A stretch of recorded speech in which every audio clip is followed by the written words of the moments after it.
Alrighty, welcome back to the Final Fantasy VII Enemy Trivia Challenge. Today is the day, the finale. Time to fight Genova and Sephiroth and the weapons. Hope you guys had a great week. We had a awesome week this week. Working on trophy stuff, doing snowboard stuff. Broke a couple more snowboard records. It's been an awesome week. Before we get started here with the final dungeon, I do have a few things to go over. First things first, we forgot the magic pot thing. So I kept reminding myself last week, like, don't forget the magic pot thing. Don't forget the magic pot thing. Totally forgot the magic pot thing. To be fair, I was sick and my throat hurt, and I was kind of just happy to not talk for like 10 minutes. So I'll give myself a pass. But we do have to show the magic pot thing. So last week, we fought Magic Pot, and I showed this concept art, and I had mentioned that the Magic Pot has feet in this picture, and that the feet only show up when he runs away. But I didn't want to fight him.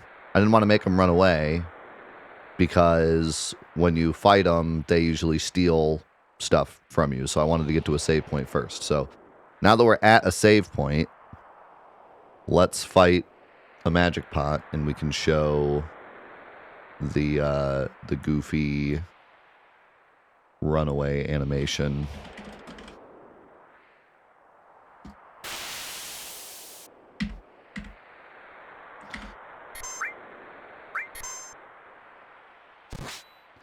So every time you attack them, they have a chance to steal something from you, and they have a chance to run away.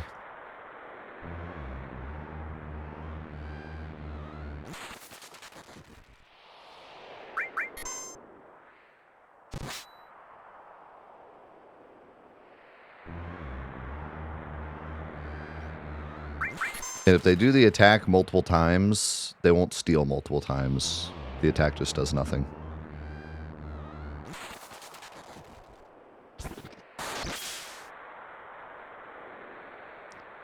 I'm going to try to pause. I'll let the first one just run, and then the second one I'll try to pause.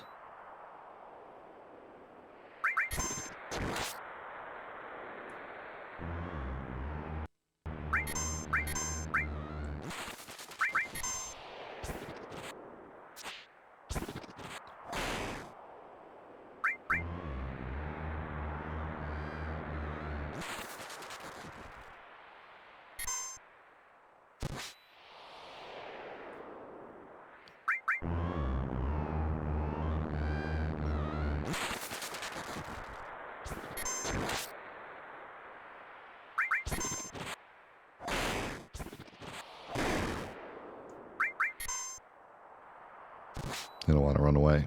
Now, I don't know what this kanji says. Maybe somebody in the comments can enlighten us. It might be similar to the... There it is. You see their legs? See those little legs? Might be similar to the imp attack. Like the angry attack. It looks like similar.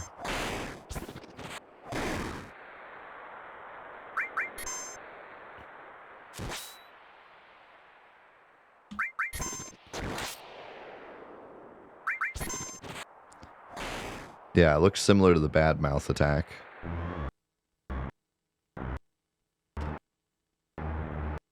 Yeah, it is. It's the same. It's the same as the bad mouth attack, I think.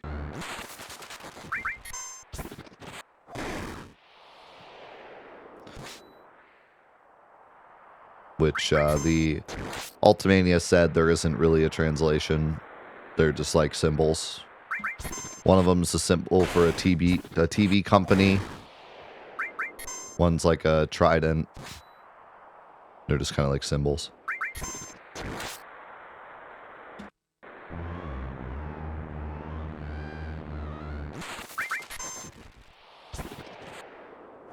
Yeah.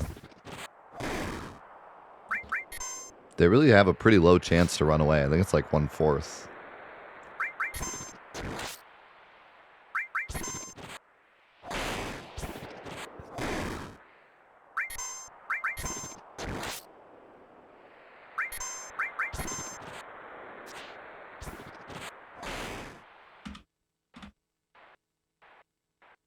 Is he running?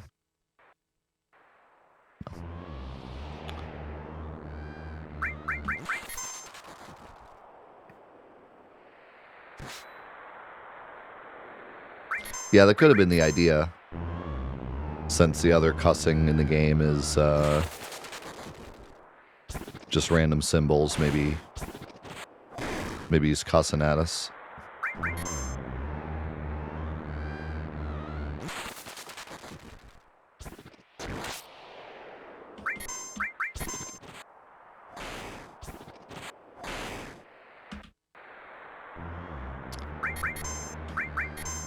Yeah, it takes them a while. You have to actually really be messing around to lose an item to these guys.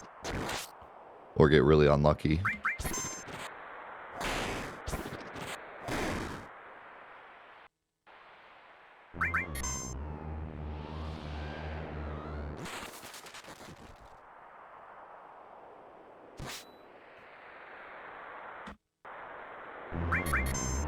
Or just accidentally attack and not have any elixirs in your inventory.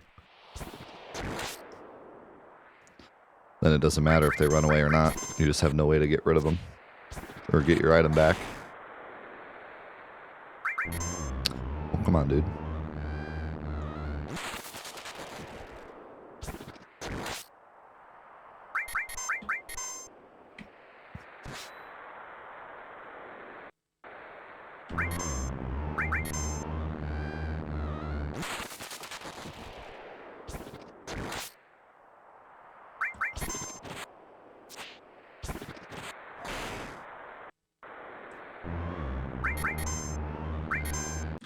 I feel like I had to sneeze. I thought he was going to run away right when I was sneezing.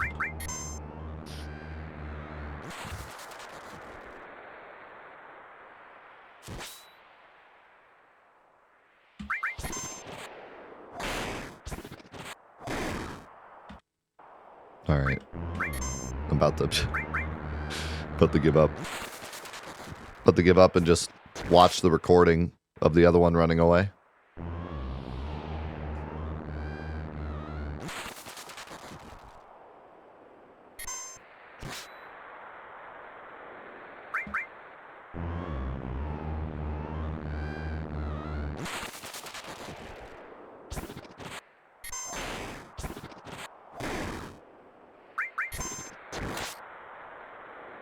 Wow.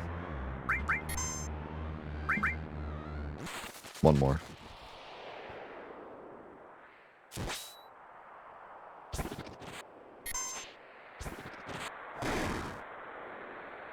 Alright, I give up. Actually, it's game over. You can go ahead, you can rewind. You can rewind the YouTube video and look at the feet. But yeah, he's got little legs. He pops them out of the bottom. Runs off. Okay, one more thing. One more thing I wanted to show before we move on to the finale. Somebody mentioned in the comments something that either I've never seen before or I noticed a really long time ago and just never committed to memory. But Song of the Loot commented and mentioned this right here. Have you ever noticed this? This says MTKOLTS, Mount Colts. That is the mountain from Final Fantasy VI. It's just a direct reference to Final Fantasy VI. Just on this wall here. And I either never noticed it or just forgot about it, but that's pretty cool. And that's like, It's pretty cool because it's like a direct reference. It's not just, hey, is that maybe a reference? Like, no, it's just literally, just literally says Mount Colts. There's no denying it there. So that's pretty cool. Yo, how's it going, live stream? All right. Let's get this show on the road. How's it going, Lax? Welcome back from vacation. Hope you had a good vacation.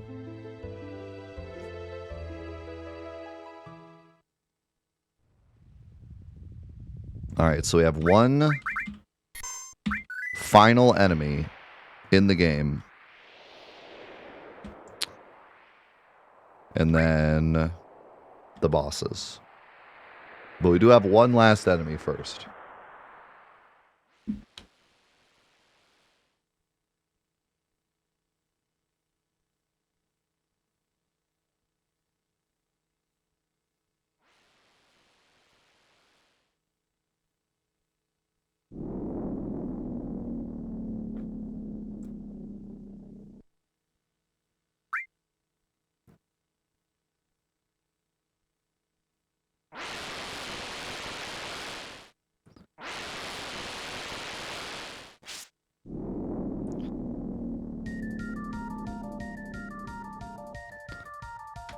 Let's mosey. I don't remember what we have. Not much.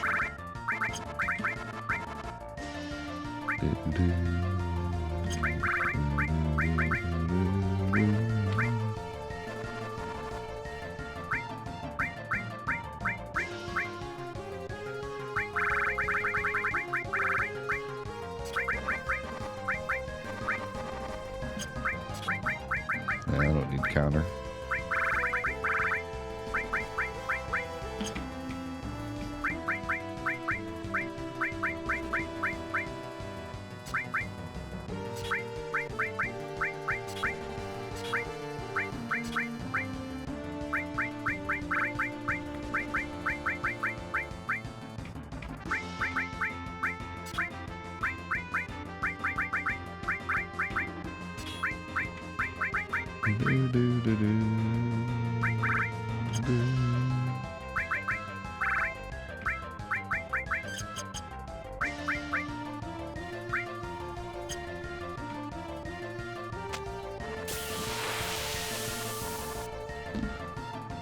That ain't him. What if we don't get him? That'd be kind of funny. I don't think it's guaranteed. There he is.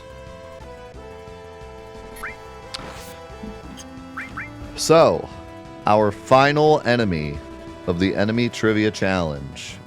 It is the Iron Man. The reason he was the final one is because this is the only place he shows up in the final gauntlet. Once you're past the point of no return, this is the only place this guy appears. He is a gross mistranslation of Iron Giant. I don't know why they called him Iron Man. It's not the worst name ever, but like, obviously it's supposed to be Iron Giant. I don't know why they would change it to man. Gravity works on him, so due to his huge HP bar, it will hit for 9,999 at the start of the fight. He's also weak to water, which is kind of funny. I guess he's like rusting. Can be morphed into an escort guard, which is really useful, but given that he's past the point of no return, not as useful. And yeah, he's the only source, infinite source, or I guess it's finite source, but the only source of escort guard other than the one you pick up. He can use adrenaline, which gives him haste and barrier up to 4 times, and starts using it as a counter after losing at least 25% of his HP. And that's it for the Iron Man.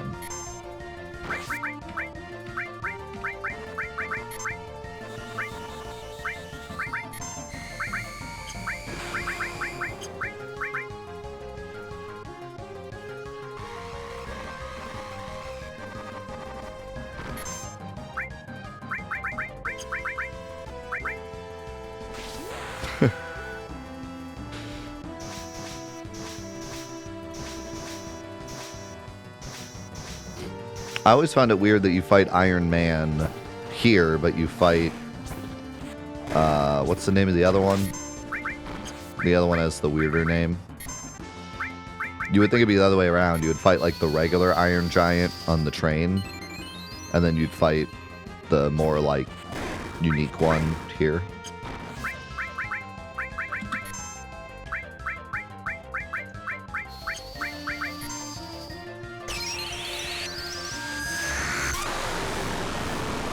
Shout out to Ozzy.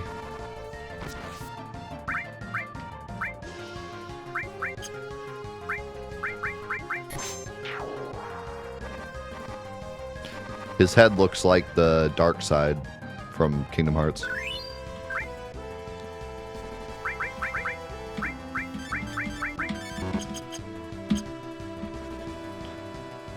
Has a very cool... Actually, let's show the... Do I have it? Do I have the... Might as well, right? We got time.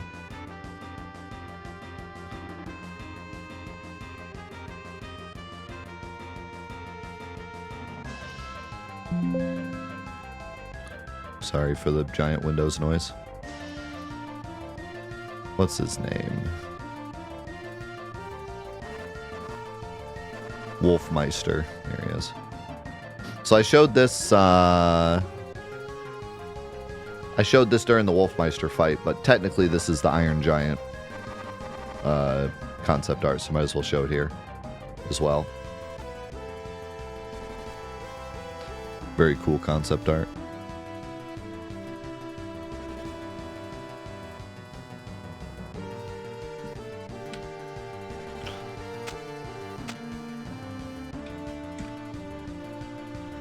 Jump Cloud. You can do it.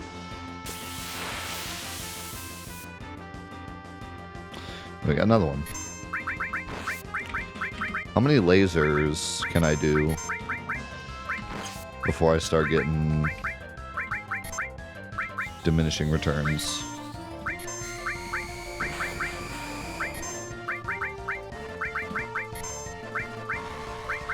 Because he does have a lot of HP.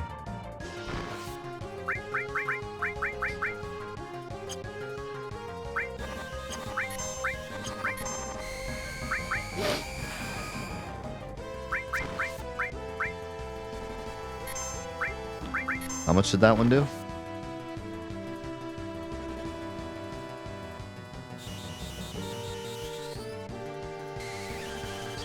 Yeah, every step, that one did 5,000. Every step has a chance for an encounter.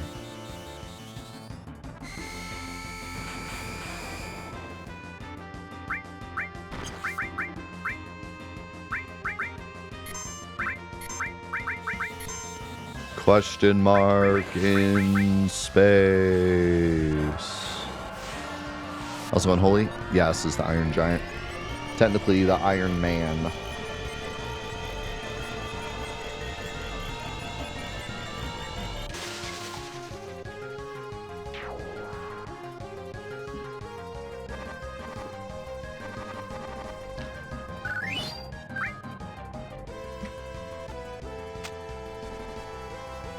It's also possible to get all the way down without getting an encounter.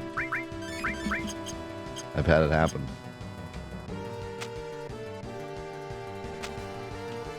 So, fun fact about this screen. Might as well talk about it since we have extra time today. Yo, thank you, Livestream, for the gifted sub to Ace. The speed run of both the PC version, if you're doing no warps, or the original PS1 version. The goal of this screen is to get as far as you can without getting into encounters, obviously. And the way that speedrunners route it is during the Hojo fight, they actually watch the animation of the electricity. When you're in the, when Hojo's up on the sister ray and you're like right behind them about to talk to him, there's lightning that's like, or like electricity that's like zapping because the sister ray is like going off the rails. they actually watch the animation of the lightning or the electricity, and depending on what animation the electricity is doing, they use that to determine where the random encounter number is. And then depending on what that number is, they do a certain amount of steps so that they can get a certain amount of encounters on the screen. So for example, they could be fighting Hojo and notice that the electricity is doing like cycle 3 or something. And then cycle 3 could mean that the random encounter number is currently at 10. And then they have like a whole table they look at, and they'll say, okay, when it's at 10, we're going to get 5 encounters on the way down to Genova. But if we do this many steps, that'll change from 5 encounters to 2 encounters. So then they route in those steps. So on the fly, during their speed run, like 6 hours into the speed run, they change the amount of steps they do in the final dungeon so that when they get here, they get the least amount of encounters. Because these encounters are huge. They waste a ton of time in the speed run. So anything you can do to limit the amount of encounters you get here is going to save you a crap ton of time. Because normally, all the encounters work on a step count. So you already have them all routed out throughout the game, or at least the majority of them routed out throughout the game. But these are just a random number as to whether or not you're going to get an encounter on each of these steps. So you could have like a perfect step count throughout the entire game and get a certain amount of encounters, and then get here and get like 7 encounters and completely blow your speed run. So they go the extra mile to ensure they get the least amount of encounters possible here. Also, we got 3 Iron Man. That's funny. How and why is it connected? Because there's only one number for most of the RNG. It's a lot of old games use an RNG value that's connected to pretty much everything, and it just grabs from the same table every time it needs to pull RNG. So it's the same number. And a lot of times we can't really control that because there's all sorts of stuff pulling RNG. But from what I understand, the final dungeon doesn't have any like RNG pools as long as you don't do anything in encounters that like takes RNG. So although I know you get some encounters on your way down, so maybe it is like a different number.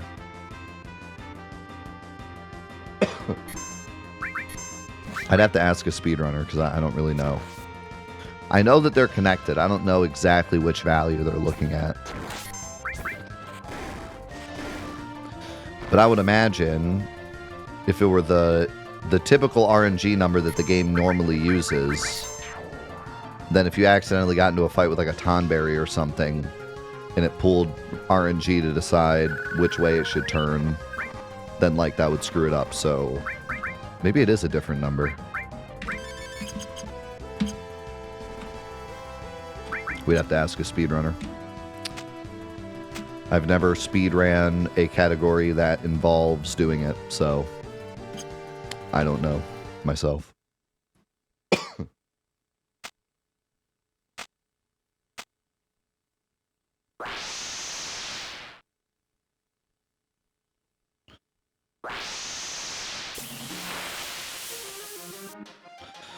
All right. It's time for Genova Synthesis. A. My favorite battle theme in the game. Probably my favorite battle theme ever. So Genova Synthesis is coded differently than most bosses that have multiple parts. Each of her tentacles are just a copy of herself and invisible, which is why the names are all the same and why the Quadramagic Ultimate glitch doesn't happen in this fight. So as you can see, instead of being like Genova Synthesis and then Tentacle A, Tentacle B, instead it's Genova Synthesis A, Genova Synthesis B, Genova Synthesis C, which is really confusing. I don't know why they did it this way because now it seems like there's 3 parts you have to kill, but these are just the tentacles. And also the cursor is kind of on like those bulging things, not the tentacles, so it's kind of confusing. The reason that, because I think if you have 3 separate enemies like this, or like enemies that are copies, then the Quadramagic glitch doesn't happen. But if there's multiple parts and they're all like coded as separate enemies, that's when it happens. Either way, it wouldn't happen in this fight because there's only 3. It has to be more than 3. When B is killed, her left tentacle, she gains defense. And when C is killed, her right tentacle, she gains magic defense, which I didn't know about, actually. I didn't know that the body gains defense when you kill the tentacles. Strangely, the left tentacle has 10,000 HP, and the right tentacle has less than that. It has 8,000 HP. If you kill one, it'll stay dead, but if you kill both, Jenova will skip some turns and then revive both, but only with 25% HP each. When below 15,000 HP, Jenova will start her countdown, and when she hits 0, she will use Ultima and then end the fight. If the party survives, it will automatically win, but get no spoils from the battle. If you kill Jenova's body during the countdown, you'll get 60,000 XP and 500 AP, but if you kill both of the tentacles and the body during the countdown, you'll get an additional 1,000 AP, 500 AP from each tentacle, which is a massive amount. Using Knights of the Round at any point during Synthesis will give Bizarro 60,000 extra HP and Safer 80,000 extra HP.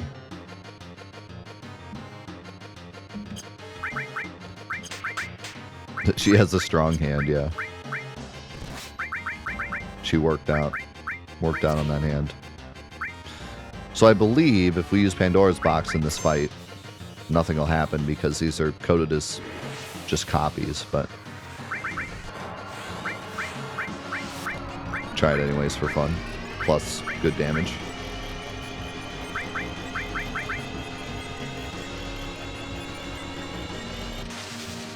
Oh, there we go. We did good. So now we have the invisible copies are showing, so now she has extra tentacles. And her face is a little wild. So you could say this is the first fight that you can actually run into the Pandora's Box glitch on your own, casually, without cheating.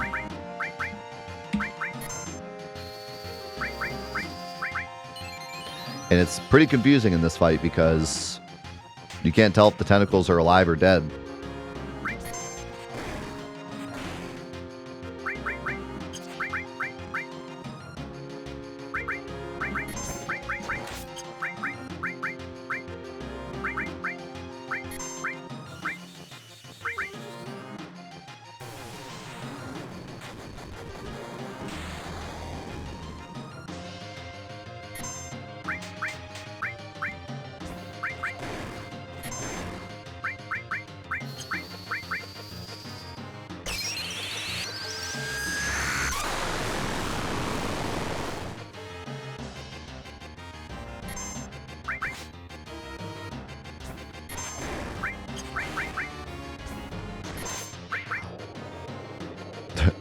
And yeah, we're gonna get this too.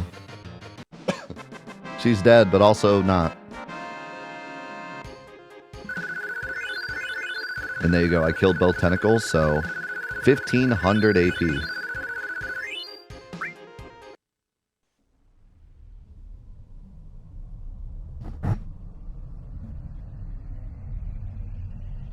Schrodinger's Jenova.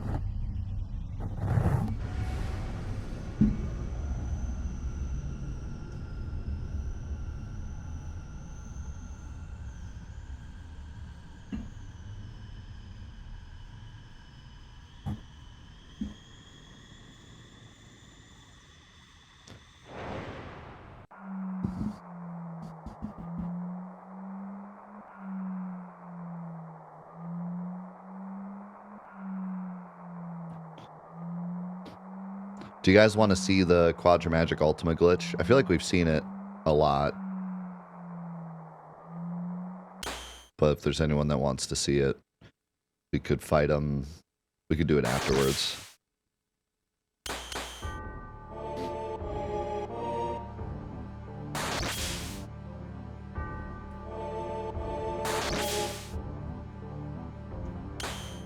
Just remind me to do it.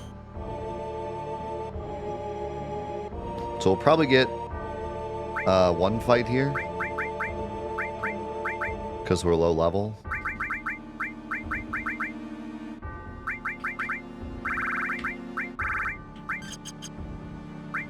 I would imagine, yeah.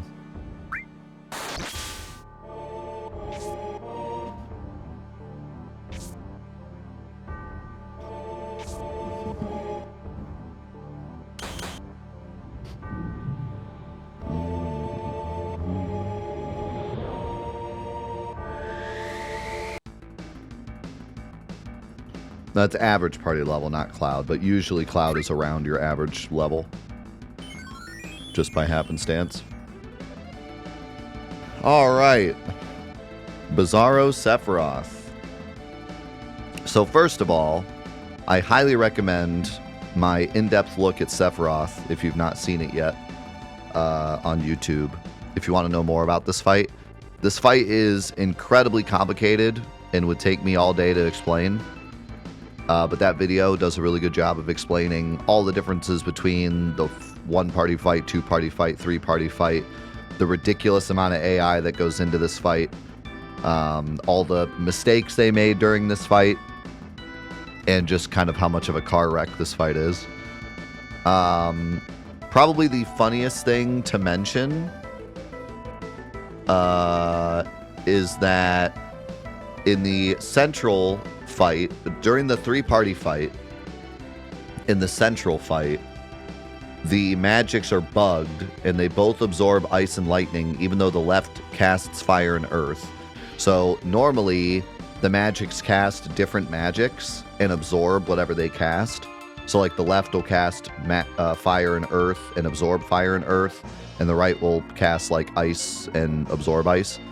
But in the three-party fight, when you're the middle party, they both absorb ice and lightning, even though the left is supposed to absorb fire and earth. So that's one of the many mistakes they made during this fight. The second interesting thing about this fight is Aurora Fence, the attack, was mostly likely supposed to be cast on Sephiroth himself, because all it does is heal all status effects, including death. So I get questions all the time about what does Aurora Fence do, because it's such a weird attack. But basically, it's just a super mega ultra dispel. It completely removes all positive effects, all negative effects, and it even cures death. So, yeah, that's all it does. And it seems like it was supposed to be like a move he uses on himself, but he uses it on the party for some reason, which is probably another mistake. Bizarro, as you know, has 3 different fights and a multitude of HP values. The minimum is 60,000 and the maximum is 180,000, showing that they really wanted Sephiroth to feel like an epic fight regardless of when you reached him in the game, which I think is pretty cool. Usually I'm against bosses or like enemies scaling. You know, like I talk all the time about Final Fantasy VIII and how all the enemies in Final Fantasy VIII scale, which I think is just a mistake when it comes to RPGs, because I think what's the most fun about RPGs is the feeling of getting stronger. And if all the enemies always scale all the time, then you don't really get the same feeling of getting stronger. But I think here it's used in a good way, because once Disc 3 starts, you can either immediately go and fight Sephiroth, or you can go fight the weapons, you can go do a bunch of side questy stuff, you can go to Ancient Forest, so the range of how strong you could potentially be is really, there's a huge gap. So I think it's good that Bizarro and Safer scale a bit. They don't scale like insane, but they scale a bit so that no matter when you fight them, they're at least epic and you don't just one-shot them. Unless you have Knights of the Round, then you just one-shot them anyways. Bizarro is the easiest boss in the game to encounter the Quadramagic Ultima glitch. which is when you have Ultima and Quadra Magic with HP or MP absorb. The game doesn't have enough memory to store all the values, and so it soft locks. I'll show that off afterwards. The name Bizarro was most likely picked because the translators translated the Japanese name as Reverse Sephiroth, when it should have been Rebirth Sephiroth. So here is the concept art for Bizarro, which looks really cool and pretty accurate to what Remake did. And as you can see, the name is Sephiroth's Rebirth. So, you know, if you wondered where the name Rebirth came from, this is probably where. And also, he was probably supposed to be Sephiroth Rebirth.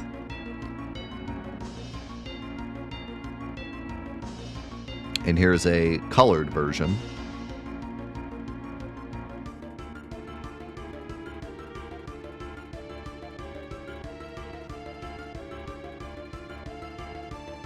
It still says Sephiroth's Rebirth. With lots of notes. Yeah, very, very cool. And then, of course, got to show off the Pandora's box. I get this question all the time. People will send me messages and say, like, I was fighting Bizarro Sephiroth and suddenly he had, like, multiple arms and stuff. What happened? Well, you used Pandora's box. That's what happened.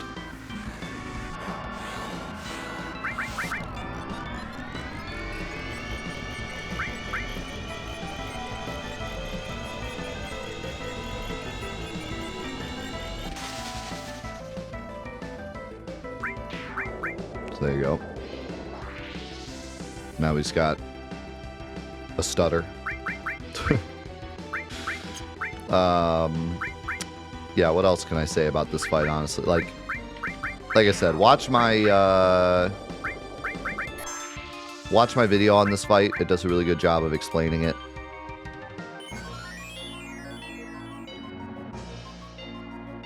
You can either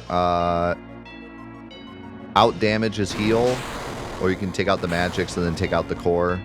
If you're doing the multi-fight, then you have to take out all the cores. Also, the conformer is busted. Core's already dead.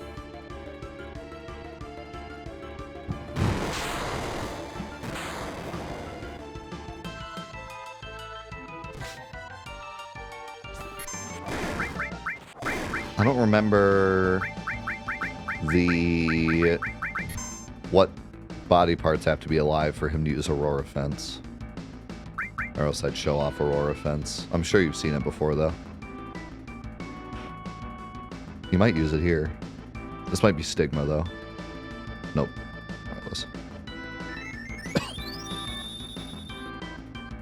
That's right, I killed the core, so we can't use Stigma.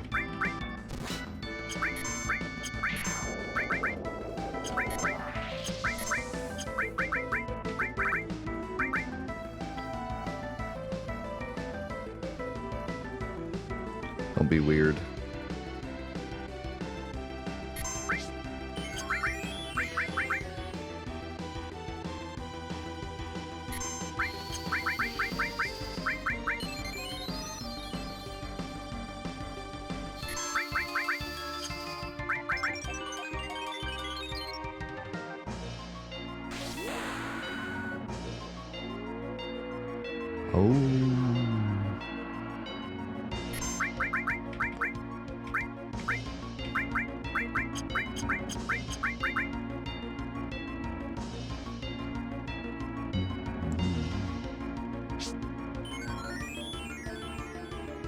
This fight could have been the coolest fight in the game,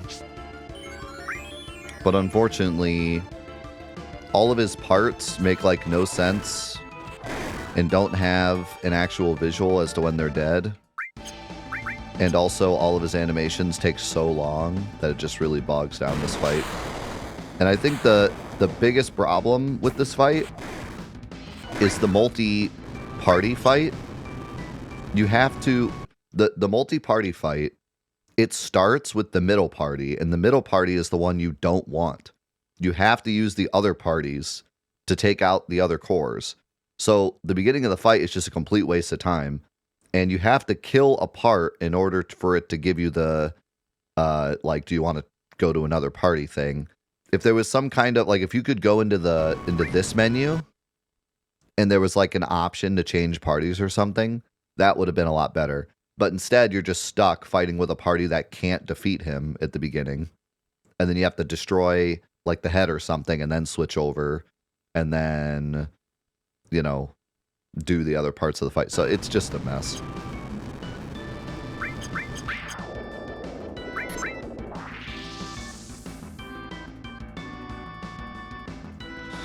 It's just a mess.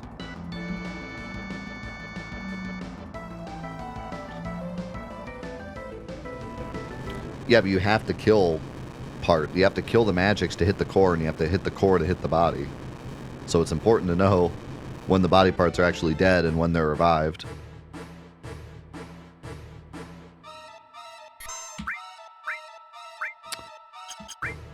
Alright, here he is. Safer.Sephiroth.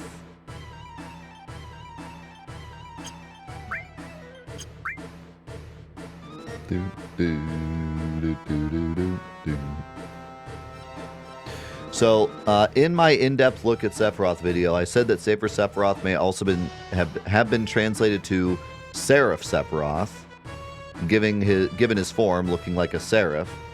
But interestingly, Safer may also be accurate, as Safer can also be transliterated as Sepher, which when you put with Sephiroth and translated from Hebrew means Book of Numerations, which could reference the 10 aspects of creation that I talk about in my Sephiroth video.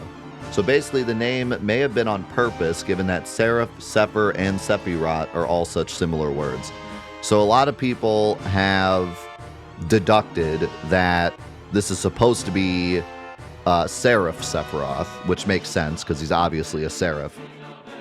But what's interesting is, like, Safer also makes sense because of the way all the words come together when you transliterate them. So Safer works, Seraph also works. So it kind of works either way. This fight has some removed dialogue that was going to display during the black screen before the fight starts. So in the original version, which actually if you watch my Shinra Archaeology Cut series, you'll see it, because they inserted it back into the game. But in the original version, there was you know that black screen that happens when you beat Bizarro right before Safer appears? There was going to be text there.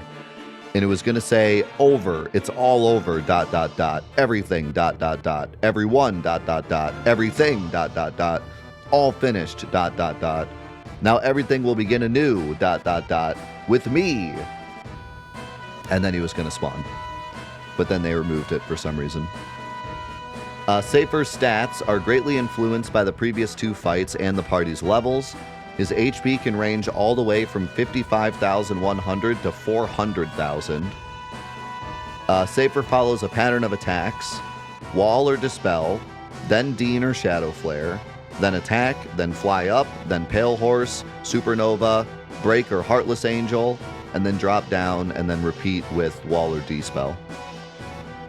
I talk about exactly how the cycle works in my in-depth video, and it's pretty easy to memorize, so that you'll always know what he's going to do next, which makes this fight considerably easier in a lot of challenge runs, because you actually know what he's going to do. And honestly, a lot of the challenge runs that we've done in the past were really only possible because Safer always does the same thing. If he could just randomly throw out a Shadow Flare or randomly throw out a physical attack, then this fight would be much, much harder. In the original Japanese version, this fight is pretty different. He has very different attacks and a much different version of Supernova that has a much shorter animation, and it deals regular damage instead of percentage damage. Although Supernova and Heartless Angel normally can't kill, if Safer happens to have an HP value that triggers Lucky 7s, that will deal 7s to all party members and can kill. I have a video on YouTube called Can Heartless Angel Trigger Lucky 7s or something like that? And we show off how lucky, if he's in Lucky 7s and he uses Heartless Angel, he can actually kill you with Heartless Angel. And same with Supernova. And he also has an early concept art that labels him as Master Sephiroth. Here it is right here. He's Master Sephiroth. And this is a pretty famous concept art. I've seen it all over the internet. A lot of people have used this concept art and like colored it and whatnot. But yeah, really cool. And also, he has 7 wings, which I think is pretty interesting because it's like the final reference to 7. We've been referencing 7 all game long. We get the final reference to 7. It has 7 wings, if you include the big red one. And yeah, that's safe for Sephiroth.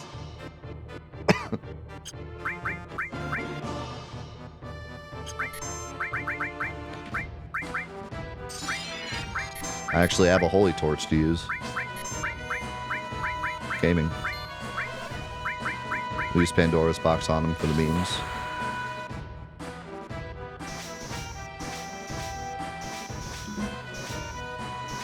Yeah, kind of funny.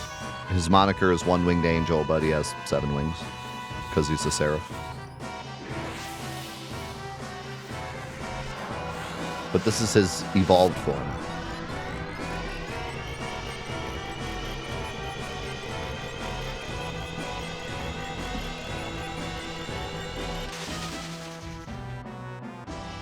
He's the One-Winged Angel because he has the extra one.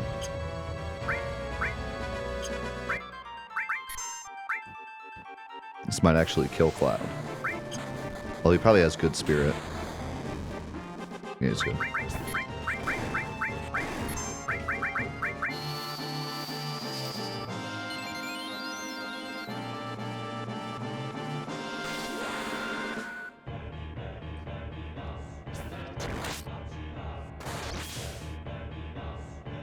Holy damage. Didn't expect it to do that much.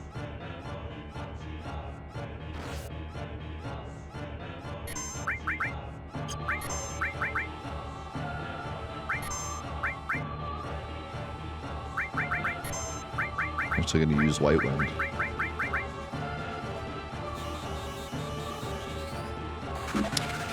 Nope. Actually, there's no limit in the game that crits more than usual, with the exception of Omni Slash, which always crits.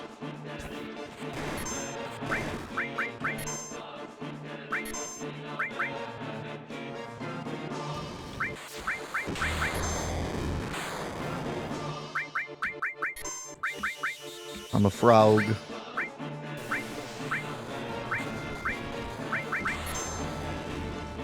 I actually only have like 1 ribbon on, I think, so this might be a bit scary.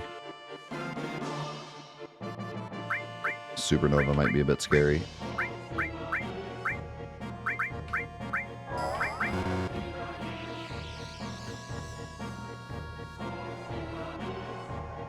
Me and the boys watching Supernova.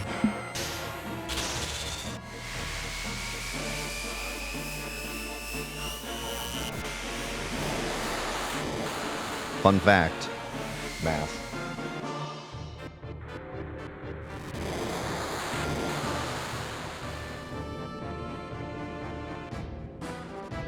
How's it going, solid? You know, we're just chilling, watching some Supernova.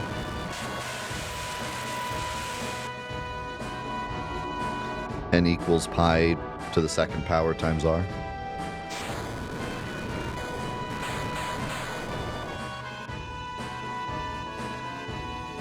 I love that they were just like, what would look cool here? I know, math.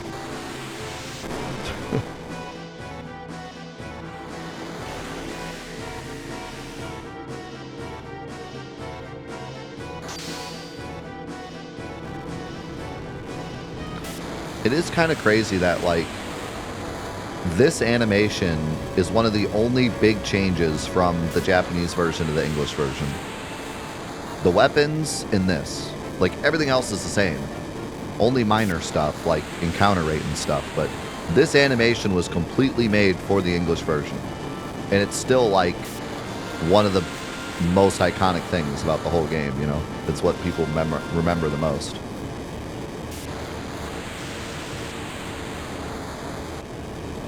So I guess it was worth the extra effort.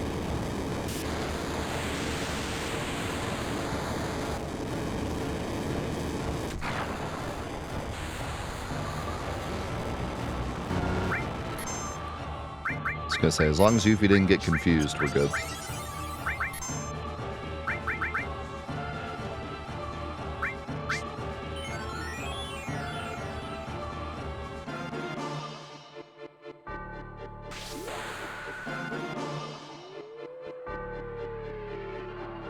It just does fractional. It does 96% damage or something. I forget the number. 97.5. It does some radio station amount of damage.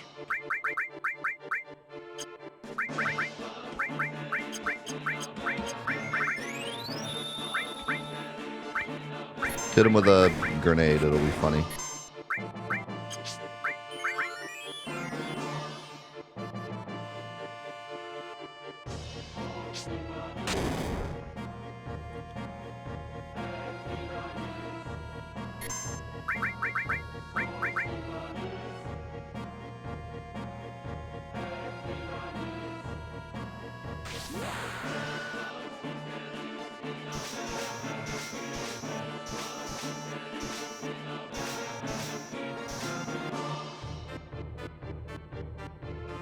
Here you go.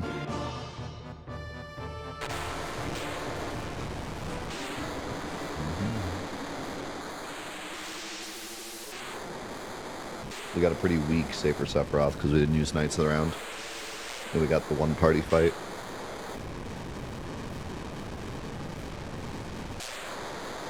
So we're pretty low leveled.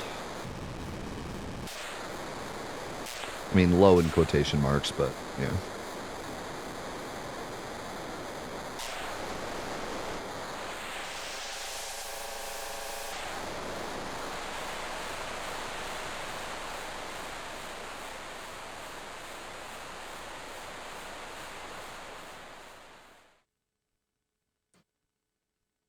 Congrats on beating Sephiroth for the first time.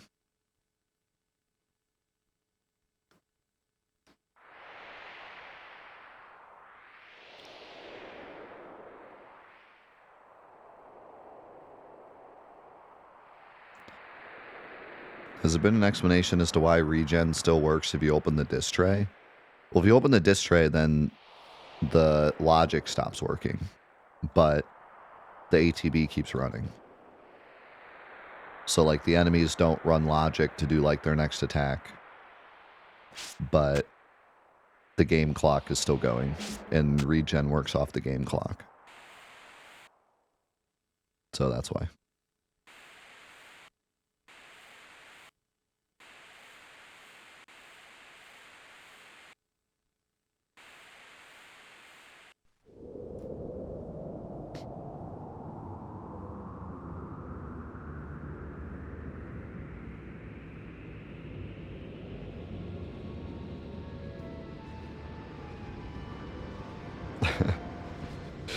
Do we get out the Omni chair? Wait, can I get the Omni chair gif?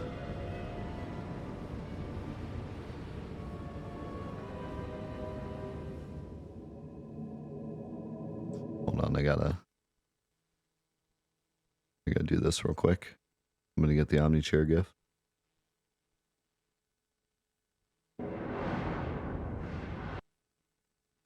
Oh, it's gonna like screw up the audio if I click off the game. Alright, I'll wait. I'll wait till after the cutscene.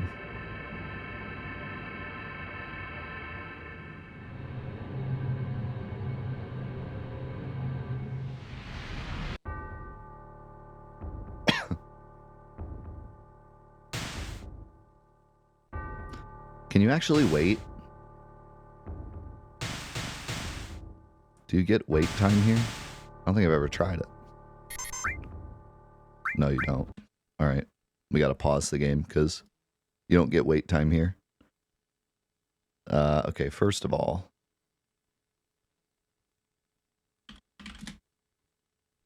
do I have the OmniChair GIF?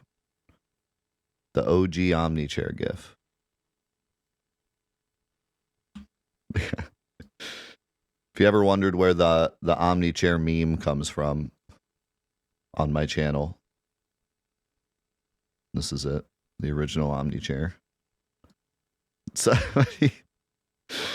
Somebody made a joke about what if Cloud was still in his wheelchair.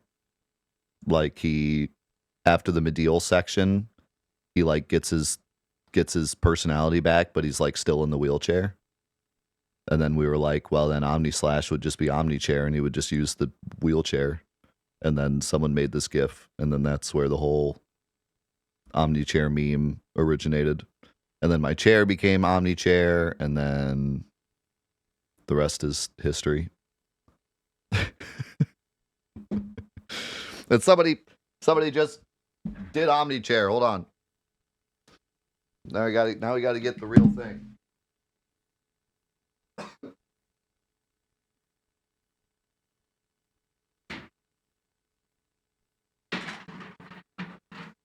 Here comes my son, do do do do.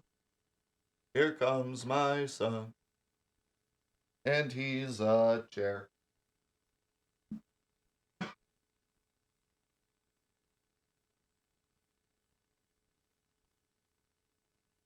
Special guest, Samurai Jack, Season 2, for $10. All right. Final Sephiroth. I got some trivia on him as well.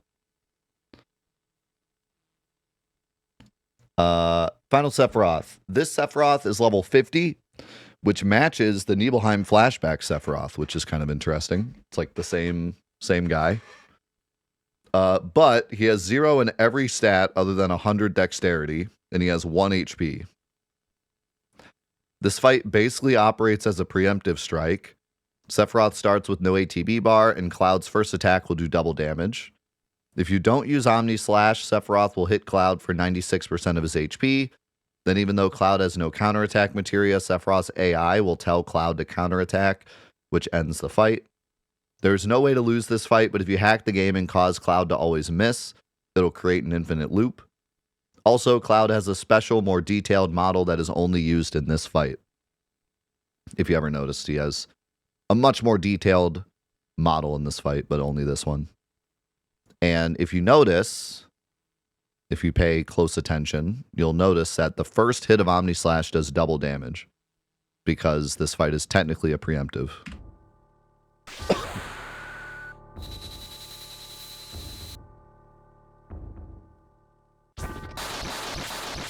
So there you go. The first attack did like 7k.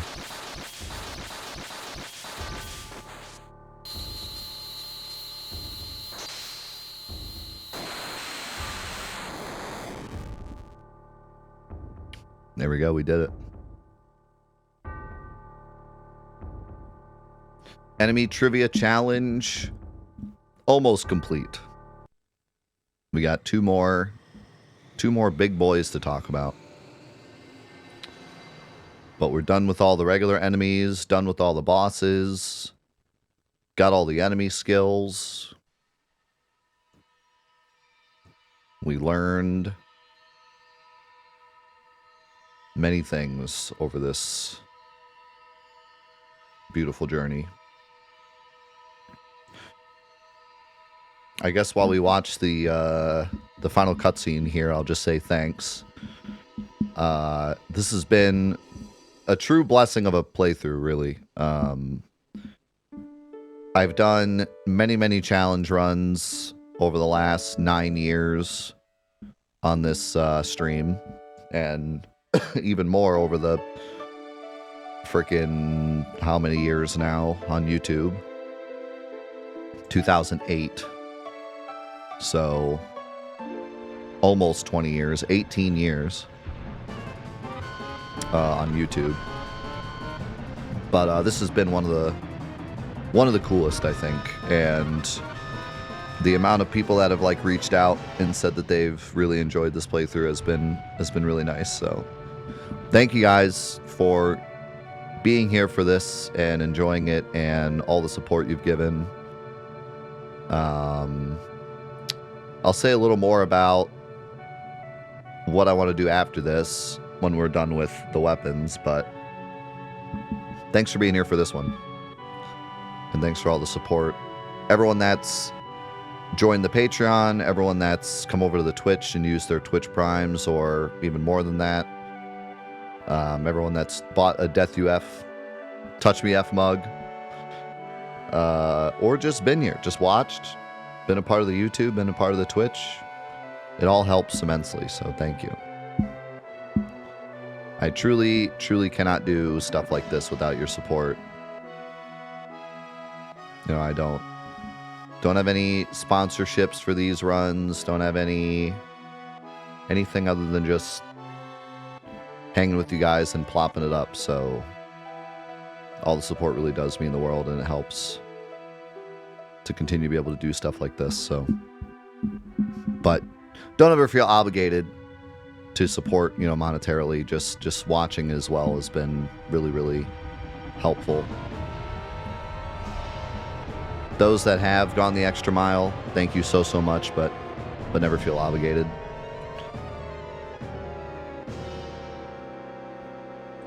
But it's been a big blessing, this series, and meeting a lot of new people as well. We've met a lot of new cool faces during this playthrough. So shout outs to all the new peeps. Shout outs to everyone that commented, little details and stuff that I missed.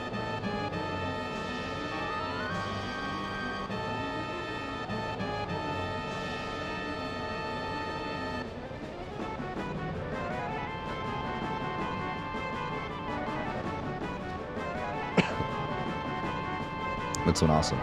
It's been awesome meeting a lot of new people and meeting a lot of old faces returning for this playthrough.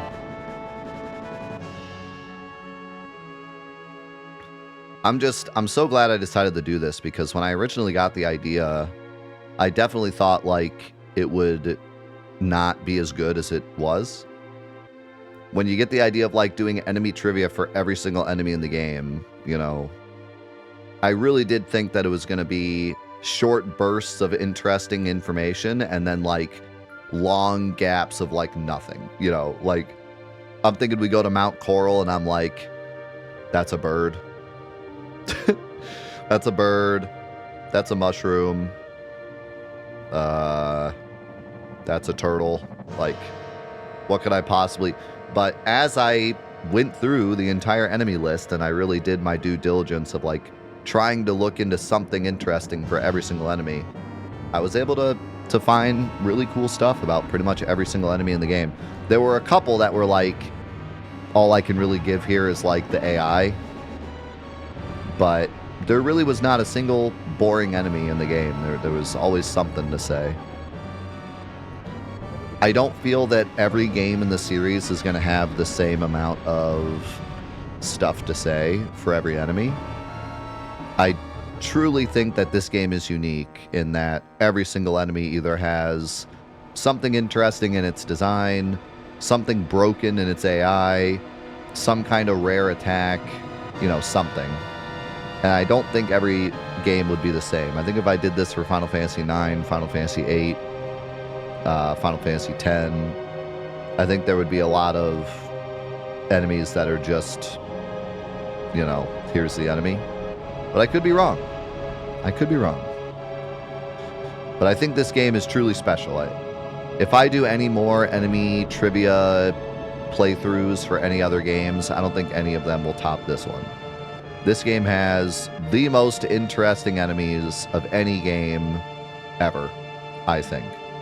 And it's interesting not exactly on purpose, but, you know, the amount of effort they put into each enemy, the lore, the references with the names, the amount of in-depth they went with the AI, even though you barely ever see the AI do anything other than attack. All the mistakes that they made. I mean, it's honestly crazy. I think this game has the best and worst enemies in the whole series by far. And the most interesting enemies by far.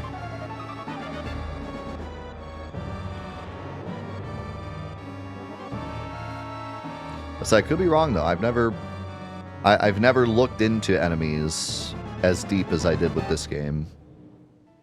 Don't know till I look, and even this game I thought maybe the enemies wouldn't be that interesting until I really dove in and found out how interesting they were, but yeah, I don't know.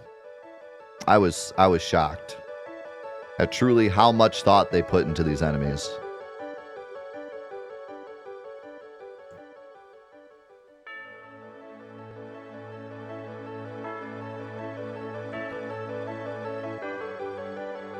Yeah, I'll probably poke around. I mean, the work it took to put all this together, I cannot stress enough. It took me 40 plus hours to put together all this information. But I think I could dip my toes into the other games just to see, like, just pick a couple random enemies from Final Fantasy IX. Can I come up with something interesting to say about each of these enemies, you know? And if I can, then maybe it's worth delving into. And if I can't, then maybe not.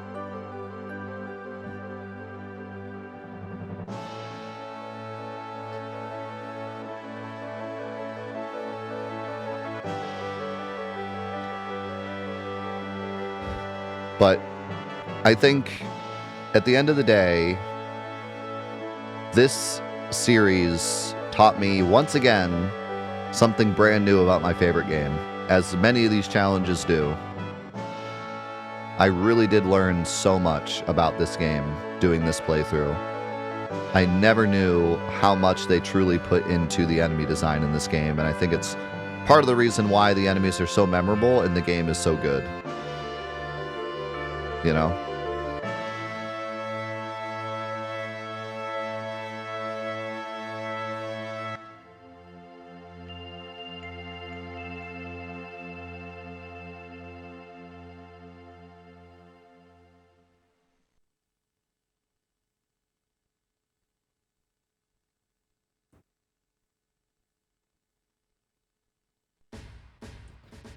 If you had asked me before doing this playthrough, what makes Final Fantasy VII special?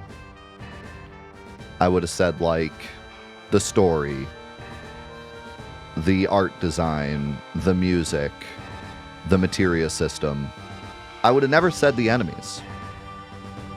It's not that the enemies are, like, bad on first glance, but it's just not really what comes to mind when I think about, like, what's special about Final Fantasy VII, you know? But after doing this playthrough, I really do think the enemies are a big reason why this game is regarded as the best and most fondly remembered Final Fantasy. Because they just put so much work into every enemy to make them unique and special. And I can't really say that about the other games, you know? They all have great enemies. I think 6 is probably a big highlight in terms of enemies. I think 6 has a lot of really cool, memorable enemies. I think 9 also has pretty great enemies. One of the biggest complaints about 8 and 10 are the enemies. 8 has the scaling enemies, which makes them just really lame, and also just has a lot of lame enemies that are reused throughout the entire game. Like, my favorite example is Grat being in the final dungeon. And then 10 has a lot of just palette swapped enemies. You know, you get the Flan, the Elemental, and the Wolf in one area, and then you get the Ice Flan, the Ice Wolf, and the Ice Elemental in the next area, and then you get the Lightning Wolf, the Lightning Elemental, and the Lightning Flan in the next area. So that's one, like, complaint about 10, which I never disliked that because I thought it worked well with the way the game mechanics work, but either way, it is a good, like, it is something to say about 10, like, they do reuse the enemies a lot. It also works well with the combat or the monster arena, but yeah, you know, I never really stopped to look at 7 and realize that like every enemy has almost completely unique enemies. Every area has almost completely unique enemies. There's a couple reused ones. There's a couple reused enemies. But even the reused enemies have all new AI, you know? Before starting this, I never would have thought that the Harpy and then the reused Harpy later would have completely separate AIs. You would think it would just be the same AI again. Then you have just crazy one-off enemies like the Dino Tank and the water heaters and all the enemies in the North Crater and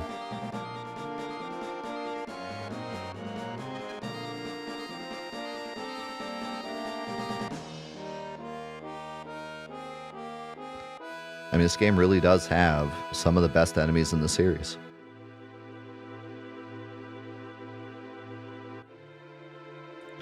And I never really gave it its flowers until now, but I think it goes a long way to make this game special. And it hits all the classics too, pretty much. Pretty much all the classic Final Fantasy enemies are here in some capacity.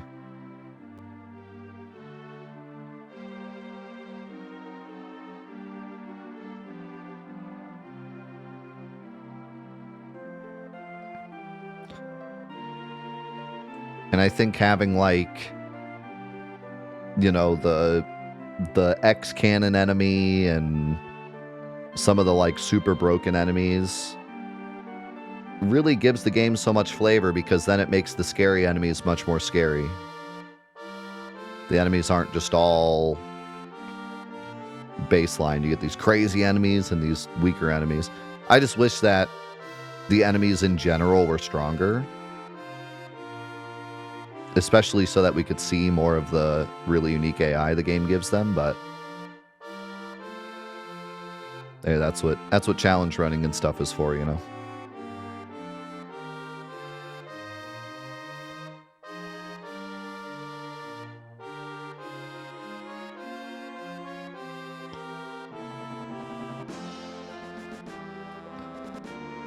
But yeah, a lot of the reason that I do challenge runs of this game is so that different parts of the game can be appreciated, and this run is got to be one of the best in terms of appreciating a new part of the game.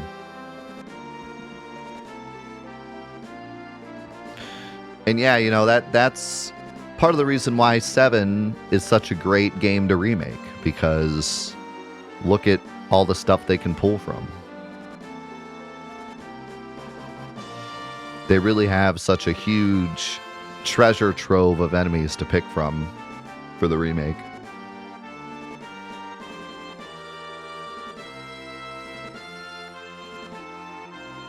Some of the enemies are so interesting you can turn them into bosses, like Hell House and Eligor.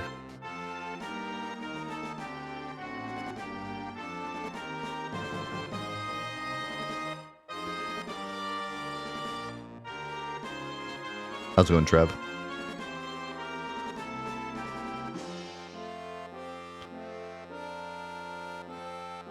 How often does remake repeat enemies? Well, because it's 3 games, you know, they had to repeat some, but they kind of do the same where they like bring back enemies to make them stronger later in the game, but not really that much.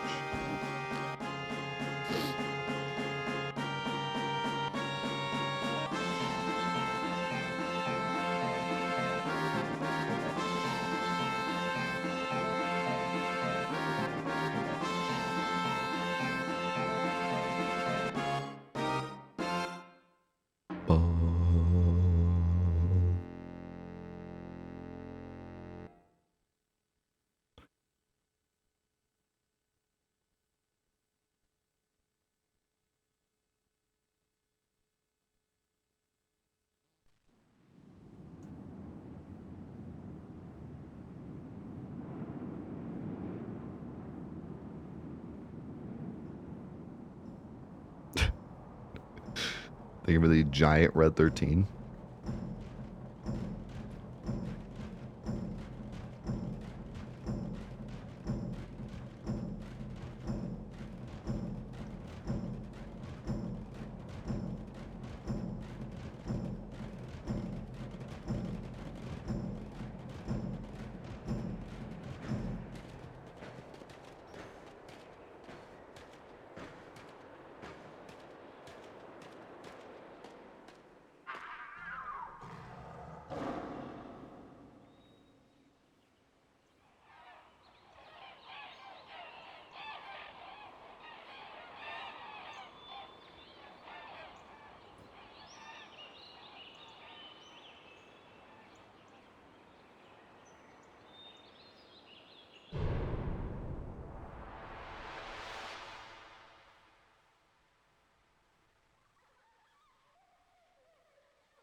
First time beating the game.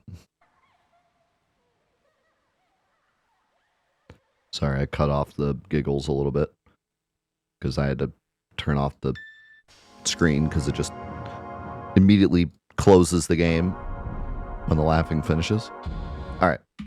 Let me run to the bathroom real quick, and then we have 2 final big boys to talk about.